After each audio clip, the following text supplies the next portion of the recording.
मेरा इस्लाम स्वीकार करना संयोग नहीं था, न ही ये एक क्षणिक घटना थी। ये सवालों की एक यात्रा थी, एक टूटन की यात्रा, एक ऐसे अर्थ की खोज जो न तो प्रतिष्ठित वंश से मिलता है, न दौलत से, न उपाधियों से। मैं एक ब्राह्मण परिवार का सदस्य था, मेरे पास सब कुछ था, लेकिन अंदर कुछ ऐसा था जो मुझे बता रहा था कि सत्य न तो खरीदी जा सकती है और न ही विरासत में मिल सकती है। मैं सोचता था कि धर्म वही है जो हमने अपने पूर्वजों से पाया है। हम इसे सांस में लेते हैं, इसे दोहराते हैं जैसे ही इसे हमने विरासत में लिया। तब मैंने पाया कि इस्लाम मुझसे ये स्पष्ट रूप से कहता है, धर्म न तो किसी जाति का है, न किसी वर्ग का, न किसी जनजाति का, बल्कि ये एक प्रकाश है जिसे हर वो दिल ग्रहण करता है जिसे खोल दिया गया है। क्या धर्म सचमुच में रक्त से नहीं जुड़ा है? क्या मैं, एक ब्राह्मण परिवार का सदस्य, भगवान के सामने किसी और की तरह हो सकता हूं? यह पहली चिंगारी थी, पहला झटका जिसने मेरी सोच को पलट दिया। मेरे समाज में व्यक्ति को उसकी जाति, उसकी जनजाति, उसकी सामाजिक स्थिति से आंका जाता था। मैं एक जातिवादी व्यवस्था का हिस्सा था जो दूसरों को कम सम्मान देता था, कम मूल्यवान मानता था, कम इंसानियत समझता था। फिर मैंने एक आयत पाई, एक आयत जिसने हजारों वर्षों की विरासत को तोड़ दिया। इन्नमल मुअमिनून इख्वतुन फअस्लिहू बैन अखवैकुम वत्तकुल्लाह लअल्लकुम तुरहमून। जो भगवान के करीब है, ना कि उच्च जाति। क्या यह संभव है कि मैं और अन्य सभी भगवान के सामने समान हों? ये शब्द केवल एक आयत नहीं थी, ये अंदर एक भूकंप जैसा था।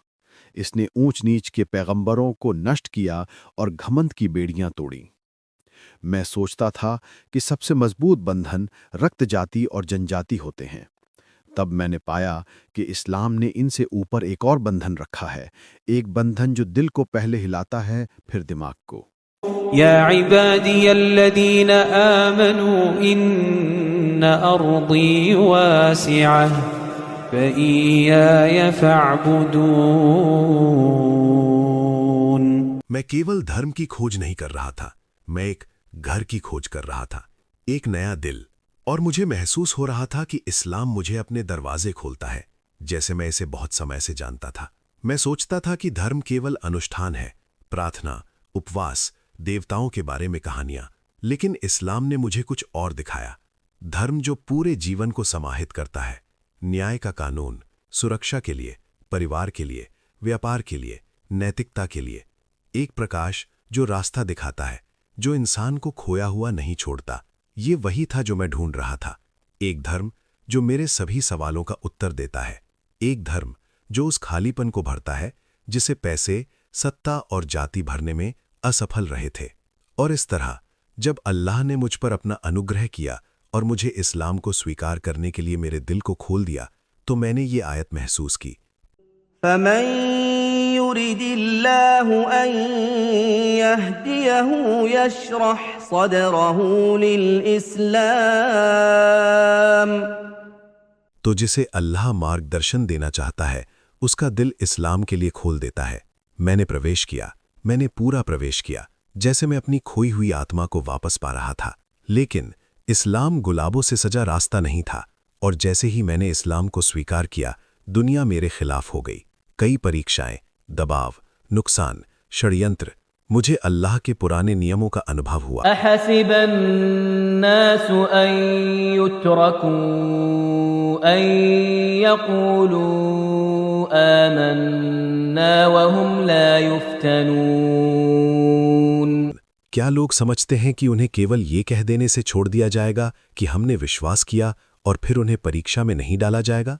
उस क्षण से एक और चरण की शुरुआत हुई, एक चरण जो किताबों में नहीं है, सच्ची चुनौती का चरण, परीक्षा का चरण। अगले एपिसोड में मैं आपको बताऊंगा कि मेरे इस्लाम स्वीकार करने के बाद क्या हुआ, मैंने अपने परिवार का सामना कैसे किया, समाज ने मेरे खिलाफ कैसे हो गया, और कैसे एक युद्ध शुरू हुआ जहां हर जगह दया ने मुझे घेर लिया। मुझे फॉलो करें, क्योंकि आने वाला रास्ता आसान नहीं है।